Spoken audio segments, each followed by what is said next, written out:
I want you to picture something for me. You walk into a room, maybe it's a study, maybe a really sleek living room, and there, just dominating a shelf, is the RMS Titanic In Lego form. in Lego form. And it is absolutely massive. I mean, we are talking over 4 feet long, just meticulous detail, tension lines, working anchors, all of it. It's a beast. I think it's, what, 9,000 pieces? Exactly, 9,090 pieces. Yeah. And if you want to buy it today, it'll set you back nearly 700 euros. Wow. Right. So here's the question I have for you.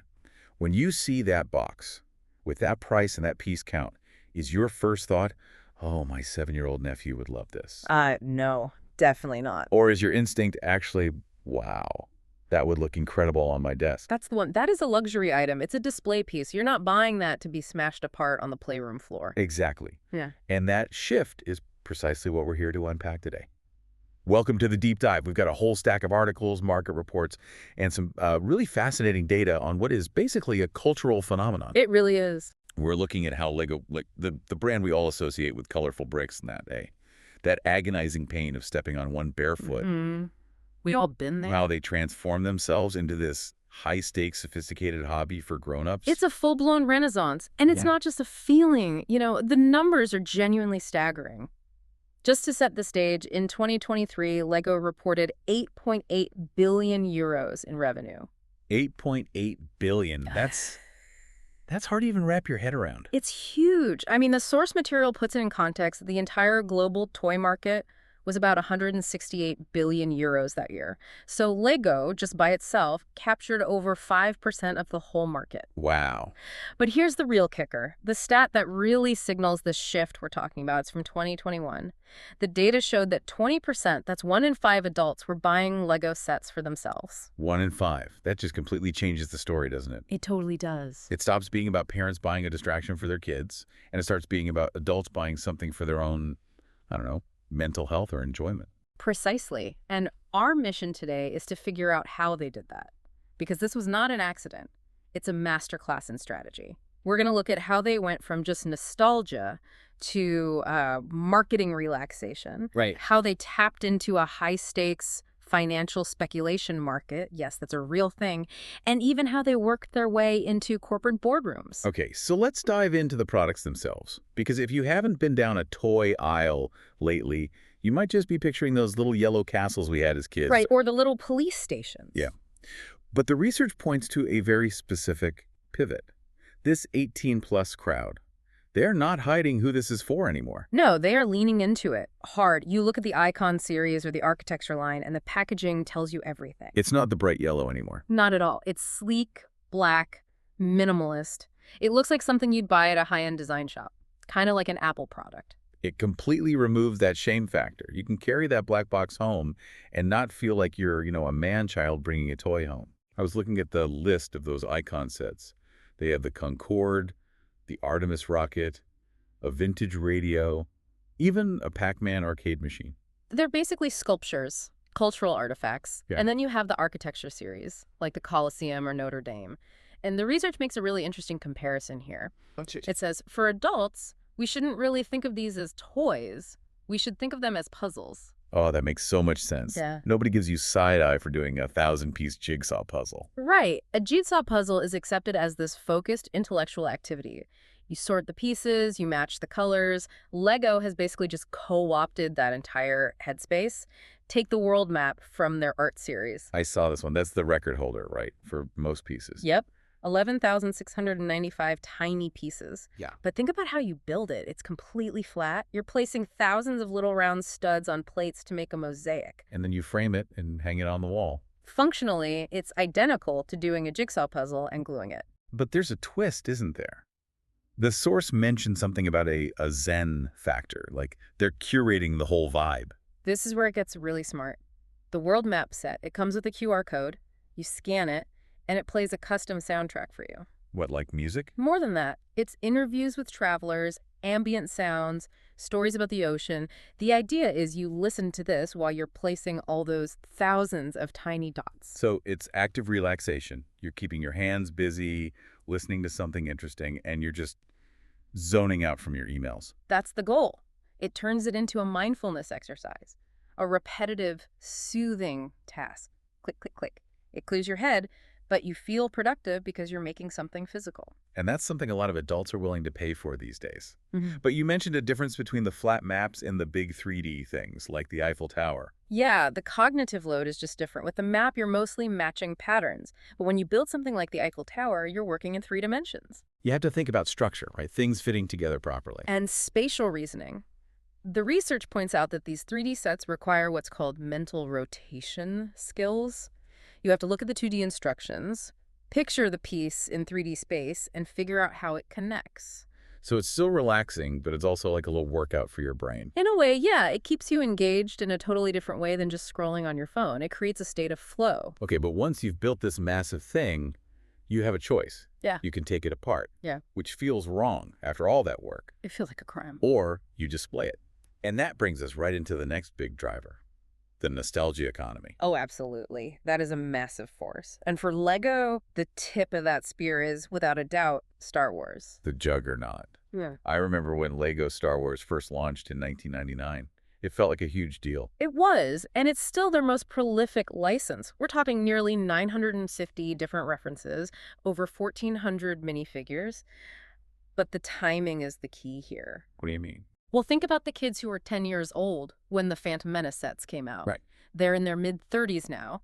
They have careers, disposable income, and a ton of memories. And the research has a term for this, the Madeleine de Proust. Exactly, from the novel. The idea that a sensory cue just triggers this flood of memory. But with Lego Star Wars, the argument is that adults get a double dose of that effect. The double dose. Yeah. So first, you have the nostalgia for the Star Wars movies themselves. That's layer one. And layer 2 would be the memory of playing with the actual toys. Precisely. You're triggering the memory of the film and the memory of the act of playing as a kid. It's an incredibly powerful emotional hook. You aren't just buying an object, you're buying a feeling. It's a portal back to being 10 years old on the carpet with no more. No back pain. It's potent. And it creates this loop where parents want to share that feeling with their own kids. Oh, for sure. But Lego has a problem here, right? What the fans call the dark ages.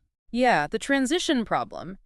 Kids get to a certain age, maybe 8 or 9, and they start drifting away from physical toys. They move towards screens. Screen time takeover. So how do you keep them in the Lego world? You build a digital bridge. Lego Star Wars isn't just plastic, it's a huge video game empire. Oh, those games are fantastic. Just smashing everything to get the little coin studs. So satisfying. And so successful. They've sold over 45 million copies of those games. 45 million. Wow. And the brilliant part is, the games feature the actual sets you can buy. So you play the game, you love the X-Wing in the game, and now you want the physical model. So they hook you with the plastic, keep you with the digital. And then bring you back to the plastic when you're an adult with a salary. It's the full circle. Yeah. But for some of those adults, it's not even about playing or displaying, it's about investing. Okay, this was the part of the research that honestly blew my mind. We're calling this segment plastic gold because Lego sets can be a legitimate financial asset. It sounds kind of ridiculous, but the data is there. Some studies show that keeping certain Lego sets sealed in the box can yield a return on investment of up to 11%. 11%. That beats the stock market some years. It definitely beats gold some years. And there's a whole subculture built around this. People buy 2 of an expensive set, 1 to build and 1 to keep in a closet for a decade. But why? What makes them so valuable? Scarcity. Lego is very smart about this. They have their Ultimate Collector series, those huge, expensive sets. But the key is they don't make them forever. Once a set is retired, that's it. The supply is capped. So if you want that original Millennium Falcon, you can't get it from Lego anymore. You have to find someone who has one sealed in their basement. Exactly. And if demand is still high, the price just skyrockets. A sealed box becomes a potential gold mine. And this market is fueled by social validation, right? The source is talking about online groups where people just show off their collections of unopened boxes. It's a flex. It validates the collection not just as a hobby, but as a treasure trove. And influencers play a huge role, unboxing rare sets, discussing market trends. It turns the toy aisle into a stock exchange. It's a great justification, isn't it? You come home with a huge box, and you can tell your partner it's not a toy, it's an investment. This is for our retirement, honey. Exactly. But let's zoom out, because there's a bigger corporate strategy here. The research mentioned advertising restrictions. Yes, and this is a really important piece of the puzzle. We have to remember Lego is a Danish company. And in Denmark and a lot of other places, marketing directly to children is heavily regulated. Oh, right. You can't just run commercials telling kids to pester their parents for the new set. It's seen as manipulative, Yeah. so if you can't market to the kid, who do you market to? But with the money, the parent. The parent. So by creating content like the Lego Movie or the Lego Masters TV show, they turn the parents into brand advocates. The dad watches Lego Masters, gets excited about the cool builds, and then he's the one who suggests buying a new set. It's a clever workaround. It is, but it goes even further. They're not just in the living room, they're in the boardroom. Lego Serious Play. I've actually heard of this. Yeah, it launched way back in 2002. It's a formal method used in corporate seminars for team building, for strategy. So you're in a serious meeting about quarterly projections, and someone just dumps a pile of bricks on the table. It sounds like a joke, but the idea is to use the bricks to model complex problems, to literally think with your hands. It allows you to build a physical representation of an abstract idea. It kind of removes the stigma, doesn't it? If you're just playing at your desk, you're slacking off. But if it's Lego Serious Play, suddenly it's innovation. Exactly. It reframes the activity as productive. It validates that urge to build, but gives it a corporate purpose. And speaking of creativity, we have to talk about how they bring the community into it. They're not just telling people what to build anymore. Lego Ideas. It's a brilliant crowdsourcing platform. Anyone can submit a design. If it gets 10,000 votes, Lego's review board will actually consider making it an official set. That's the dream for a fan, right? To see your creation on a store shelf. It creates incredible engagement, but maybe the biggest success story from that whole approach connects back to the digital world. Minecraft. Of course. Digital Lego. 300 million copies sold. It's a monster. But the Lego Minecraft partnership actually started in 2012 on the Lego Ideas platform. Wait, so it was the fans who suggested it first? Yes.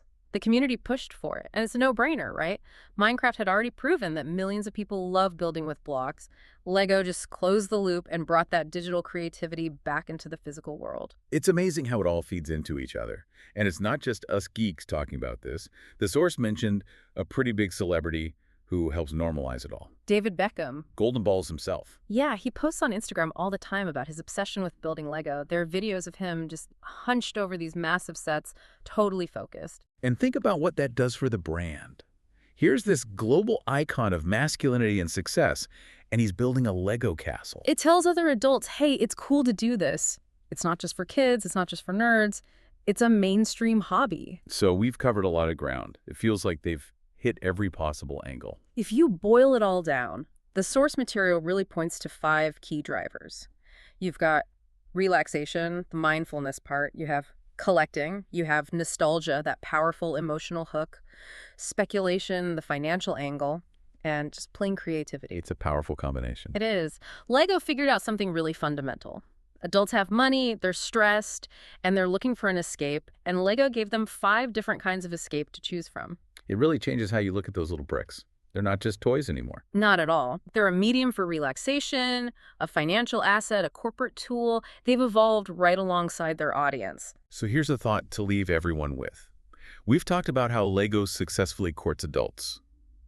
But if these bricks are now being used for mindfulness, for high-yield investing, for corporate strategy, at what point do we stop calling them toys and start calling them a medium, like paint or clay?